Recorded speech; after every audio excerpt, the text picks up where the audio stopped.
Hər vaxtınız xeyir, Obyektiv efirdədir. Bugün sosial müdafiə sistemində tətbiq olunan və vətəndaşa xidmət fəlsəfəsini yeni mərhələyə daşıyan DOST modelindən danışacağıq.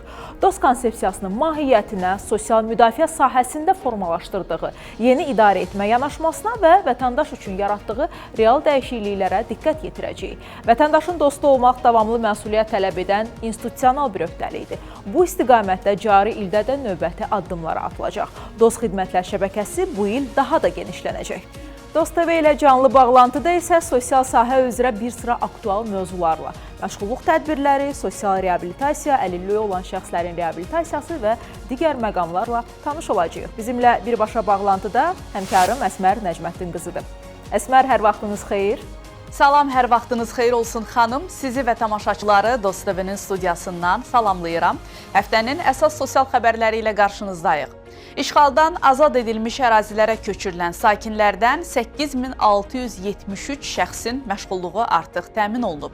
Bu barədə Nazirlikdə işğaldan azad olunmuş ərazilərimizdə fəaliyyət göstərən, işə götürənlərlə keçirilən növbəti görüşdə bildirilib. Nazir müavini Rəşad Mustafayev Böyük Qayıdışa dair dövlət proqramı çərçivəsində Qarabağ və Şərqi Zəngəzurda icra olunan məşğulluq proqramlarının getdikcə genişləndirildiyini qeyd edib. Sosial Xidmətlər Agentliyinin həssas əhali qruplarından olan şəxslər üçün sığınacaq və sosial reabilitasiya müəssisəsinə vətəndaş cəmiyyəti institutları nümayəndələrinin infoturu təşkil edilib.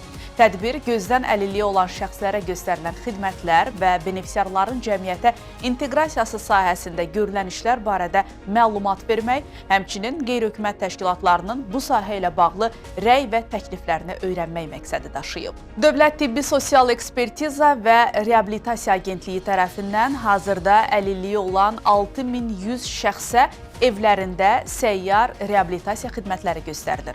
Onlar yaşayış yerini tərk eləməkdə çətinlik çəkən əlilliyi olan şəxslərdir. Bu xidmətlərdən yararlanmaq istəyən şəxslər və ya onların qanuni nümayəndələri Nazirliyin 142 çağrı mərkəzinə, DOST mərkəzlərinə və ya ərazi üzrə tibbi sosial ekspert komissiyasına müraciət edə bilərlər.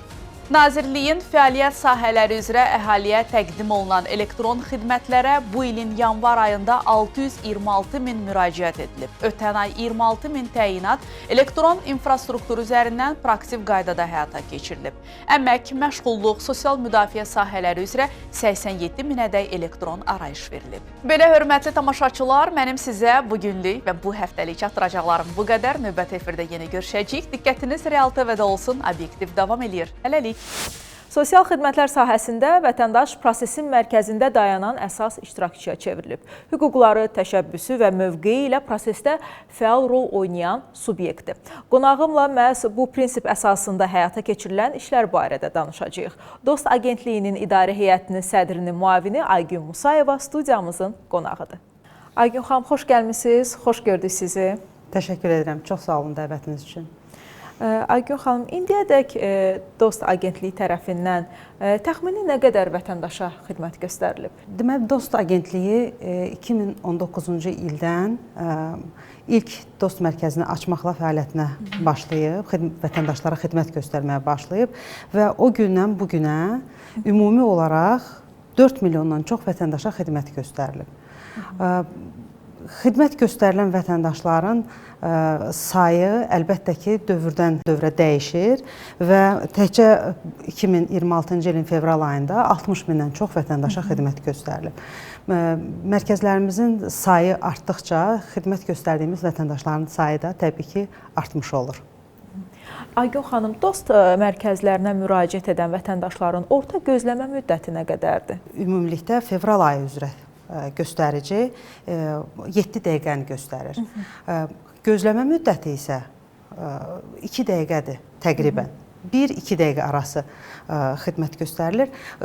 Gözləmə müddəti var və ümumilikdə belə götürəndə vətəndaş DOST mərkəzinə daxil olub, xidmət alıb, DOST mərkəzini tərk etməsi ümumilikdə maksimum 10 dəqiqə çəkir. Yəni vətəndaşı burada xidmət növbəsini götürməsi, xidməti gözləməsi, eyni zamanda xidməti alması və mərkəzi tərk etməsi demək olar ki, beynəlxalq göstəricilərə uyğun gəlir. Bəli, sizdə artıq orada elə bir sistem qurulub ki, vətəndaş daxil oldu, könüllülər onu salamlayır, qarşılayır, növbəsini götürür, sakitcə əyləşir, 2 dəqiqə çəkir və daha sonra ona xidmət göstərilir. Xidmət göstərilir, bəli. Və könüllərimizin də əlbəttə ki, bu istiqamətdə rolu çox böyükdür. Vətəndaşlar da bu istiqamətdə öz məmnunluqlarını daim bildirirlər. Kompleks bir yanaşma var ki, vətəndaş dostdan razı getsin. Bəli, əsas məqsədimiz vətəndaşın məmnunluğudur təbii ki. Hazırda dost mərkəzlərinə müraciət edən vətəndaşlar daha çox hansı istiqamətlər üzrə sizə müraciət edirlər? Ümumiyyətlə bildiyiniz kimi dost mərkəzlərində göstərilən xidmətlərin çeşidi, istiqamətləri Azərbaycan Respublikası Prezidentinin fərmanı ilə təsdiq edilmiş 387 nömrəli fərmanla tənzimlənir. Bütün xidmət siyahısı, istiqamətlər, xidmətin göstərilmə qaydası bu fərmanla tənzimlənir. Xidmət istiqamətləri olaraq 14 istiqamət mövcuddur hal-hazırda. Adətən xidmətləri daha çox sosial müdafiə istiqamətində olan xidmətlərə, əmək pensiyaları, sosial müavinətlər, Azərbaycan Respublikası Prezidentinin təqaüdlərinə vətəndaşların müraciətləri daha çox olur. Eyni zamanda məşğulluq istiqamətinə daha çox olur. Amma deyək ki, ölkədə hər hansı Cənab Prezidentin verdiyi sərəncamlardan, Nazirlər Kabinetinin verdiyi qərarlardan asılı olaraq gündəm dəyişir, vətəndaşların mərkəzlərə müraciəti üçün yeni bir zəmin yaranır. Misal üçün, bu yaxınlarda yanvarın 1-dən Cənab Prezidentin əmək pensiyalarının indeksləşdirilməsi ilə bağlı sərəncamı oldu. Bu sərəncam təbii ki, əmək pensiyaçılarının mərkəzlərə müraciətinin sayını dəyişdi və artırmış oldu. Eyni zamanda keçən il bildiyiniz kimi Konstitusiya və Suverenlik ili elan olunmuşdu və bu münasibətlə ilin sonunda Cənab Prezidentin deməli qərarı ilə amnistiya elan olundu. Bu halda artıq penitensiar müəssisələrdə cəza cəmiyyətdən azad olunan şəxslərə verilən birdəfəlik müavinət üçün müraciətlərdə artım müşahidə edildi, sözsüz ki. Bundan əlavə ilin əvvəlində əmək qanunvericiliyində baş vermiş dəyişiklik əmək münasibətləri istiqaməti üzrə vətəndaş müraciətlərinin sayına təsir etdi. Və beləliklə qeyd etmək olar ki, 387 nömrəli fərmanla müəyyən edilmiş istiqamətlər üzrə daimi olaraq vətəndaş müraciətləri daxil olmaqdadır. Hər halda bu həm də etimadın göstəricisidir. Çünki biz dost mərkəzlərində vətəndaşlarla ünsiyyətdə olduqda bəzən artıq sosial mediada, ictimaiyyətdə bəzi xəbərlər yayılır, yeniliklər yayılır, amma onlar yenə də siz qeyd etdiyiniz kimi 142 çağrı mərkəzi ilə əlaqə saxlayırlar ki, birbaşa mənbədən həmin xəbəri alsınlar ki, bu bir növ onları psixoloji olaraq rahatladır. Sözsüz ki, çağrı mərkəzi belə bir xidmət növüdür ki, o evdən çıxmadan birbaşa siz qeyd etdiyiniz kimi birinci mənbədən məlumatı əldə etmə imkanı yaradır. Ümumiyyətlə dost mərkəzlərinin ümumiyyətlə Dost Agentliyi tərəfindən müxtəlif xidmət kanalları mövcuddur. O kanallardan biri fiziki olaraq vətəndaşların mərkəzə müraciət etməsidir, xidmət mərkəzlərimizdir. Eyni zamanda çağrı mərkəzidir, digər özünə xidmət masalarıdır, hansı ki vətəndaşlar üçün bütün mərkəzlərimizdə xüsusi ayrılmış masalar və avadanlıqlarla təchiz olunmuş bir guşə var. Vətəndaşlar gəlib elektron xidmətlərdən orada bizim könüllülərin və mərkəz əməkdaşlarının dəstəyi ilə xidmətlərdən yararlana bilirlər. Aygün xanım, istərdim dost modelinə, beynəlxalq maraq məsələsinə toxunaq. Beynəlxalq maraq necədir dost modelinə və bizi özünə nümunə görən ölkələr varmı? Belə deyərdim ki, ümumiyyətlə Dost Agentliyi yarandığı bir ilk gündən beynəlxalq səviyyədə təşviqatını aparmış və bunun əsasında da böyük maraq cəlb etmiş bir təşkilatdır. Dost Agentliyi həm ümumiyyətlə sosial müdafiə, sosial təminat, sosial xidmət istiqamətində dünyada mövcud olan iki böyük beynəlxalq təşkilatın üzvüdür. Onun biri Avropa Sosial Şəbəkəsidir, digəri isə Beynəlxalq Sosial Təminat Assosiasiyasıdır. Və əlbəttə ki, hər il Dost Agentliyi həmən konfranslarda, forumlarda iştirak edir. Həm bu bizə imkan yaradır ki, biz öz dost modelimizi beynəlxalq səviyyədə tanıdaq, eyni zamanda da dünyada baş verən yaxşı təcrübələri, tətbiq edilən yaxşı təcrübələri öyrənək. Amma bizim bu forumlarda iştirakımız bizə qarşı olan marağı bizə çox yaxşı, bariz şəkildə göstərir. Belə ki, həmən görüşlər, həmən konfranslarda biz müxtəlif ölkələrlə əməkdaşlıqlar qurmaq imkanımız yaranır. Onların bizə marağı sayəsində onlarla görüşlərin keçirilməsi, onların suallarının cavablandırılması imkanı yaranır bizim üçün. Və qeyd etmək istərdim ki, təkcə 2025-ci ildə agentlik tərəfindən 18 sayda xarici ölkəyə səfər, eyni zamanda 17 ölkədən bizim dost mərkəzlərinə səfərlər təşkil olunub, müxtəlif ölkələrdən səfərlər təşkil olunub və onların əsas maraq dairəsi dost modeli ilə yaxından tanış olmaq, ümumiyyətlə bir pəncərə prinsipi ilə sosial müdafiə istiqamətində olan xidmətlərin necə göstərilməsi ilə bağlı suallarının cavabını almaqdır. İstərdim regionlarda yaşayan vətəndaşları maraqlandıran məsələlərə keçək. 2025-ci ildə bir neçə yeni dost mərkəzi istifadəyə verildi. Cari il üçün planlar necədir? Növbəti dost mərkəzlərinin açılışı gözlənilə bilərmi? Hər il biz müxtəlif regionlarda, rayonlarda dost mərkəzlərinin açılışını təmin edirik. 2025-ci ildə Kəlbəcər və Şuşada dost məntəqələri, xidmət məntəqələrimiz açılıb istifadəyə verilib. Eyni zamanda Şuşada filialımız istifadəyə verilib. Bu bilirsiniz ki, Böyük Qayıdış proqramı, dövlət proqramı çərçivəsində işğaldan azad olunmuş ərazilərə əhalinin məskunlaşdırılması prosesi gedir.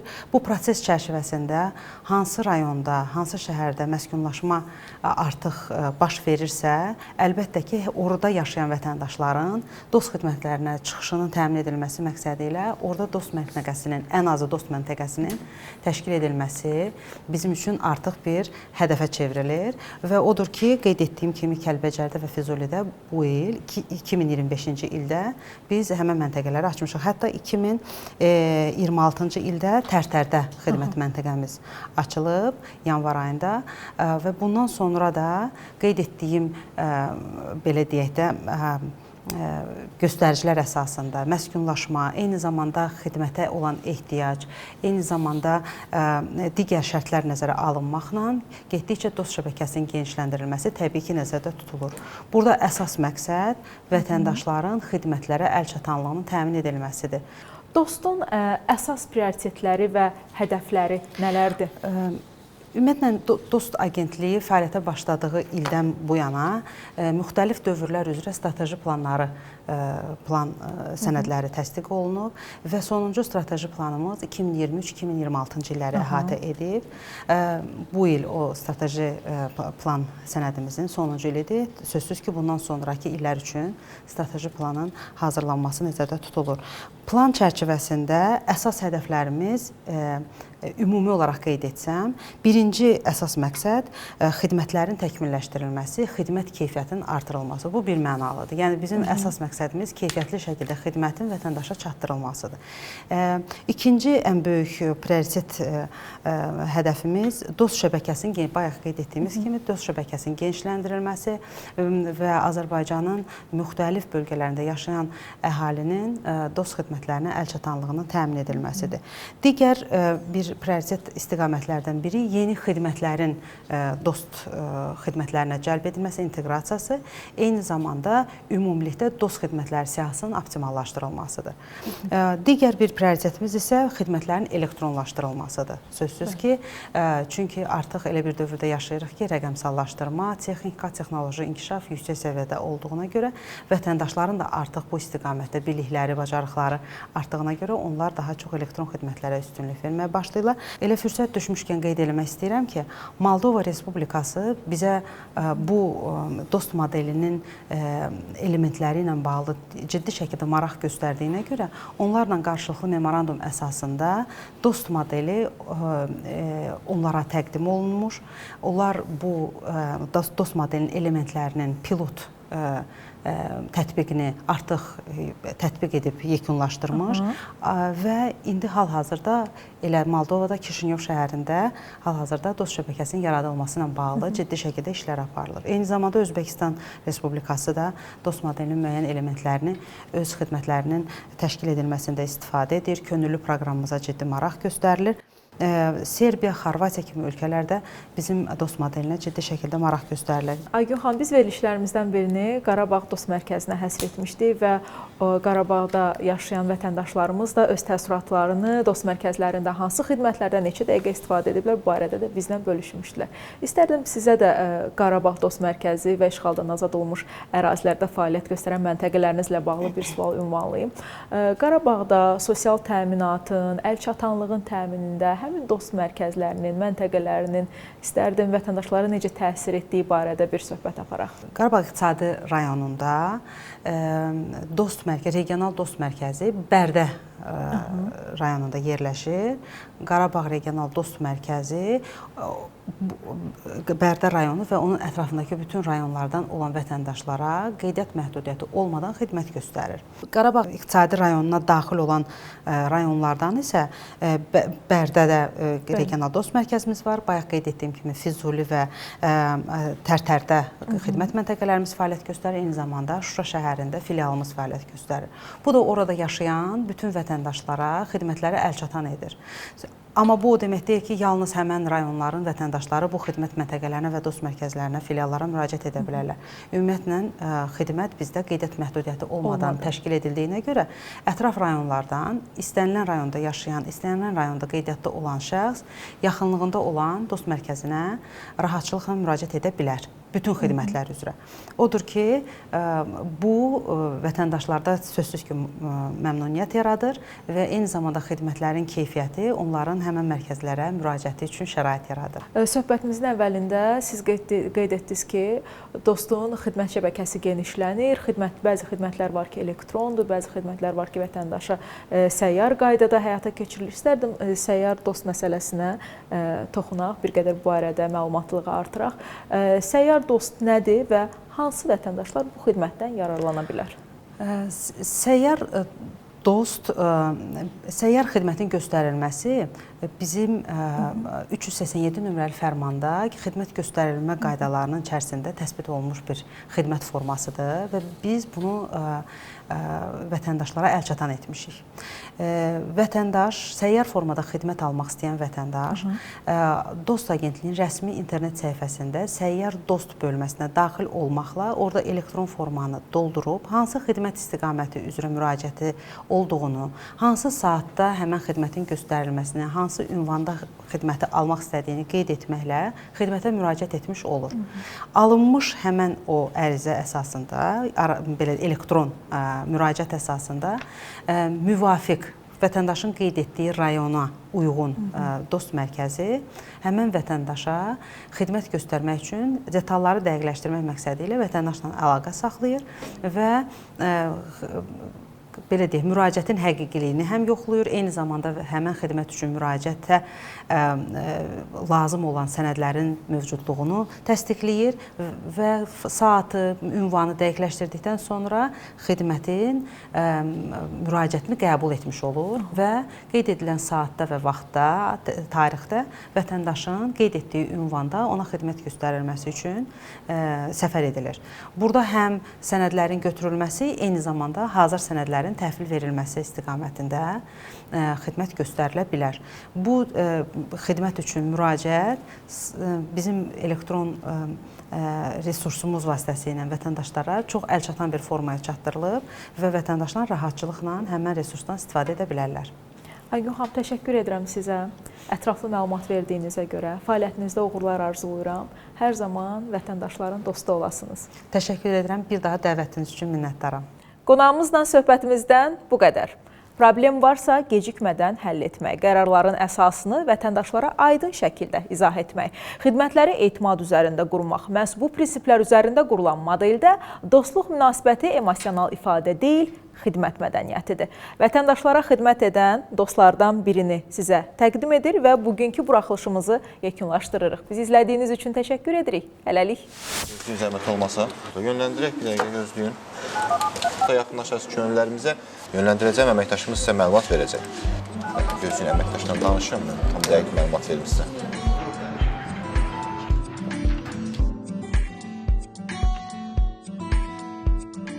Özüm Mən əslən Laçın rayonundan məcburi köçkünəm. Ailəm 1992-ci ildə Laçın rayonundan Bərdə şəhərinə köç eləyib. Burada məskunlaşmışıq, burada böyümüşəm. Azərbaycan Dövlət İqtisad Universitetinin marketinq ixtisası üzrə təhsilə başlamışam. Üretim yönetimi və pazarlama ixtisası üzrə magistr təhsil almışam. Mən valideynlərimdən Laçın haqqında, kəndimiz haqqında, oranın təbiatı haqqında, tarixi haqqında çox sözlər eşitmişəm. Mən özüm qəbul masasında çalışıram. Bizə gələn vətəndaşların əsasən şəhid ailə üzvləri, qazilər, Vətən müharibəsi iştirakçıları və digər əlilliyi olan şəxslər üstünlük təşkil edir. Biz onlarla empatiya qurub, onları anlayaraq, onları başa düşərək xidmət göstəririk. Adətən işdən sonra həftədə 2 və 3 dəfə fitneslə məşğul oluram, idman zallarına gedirəm.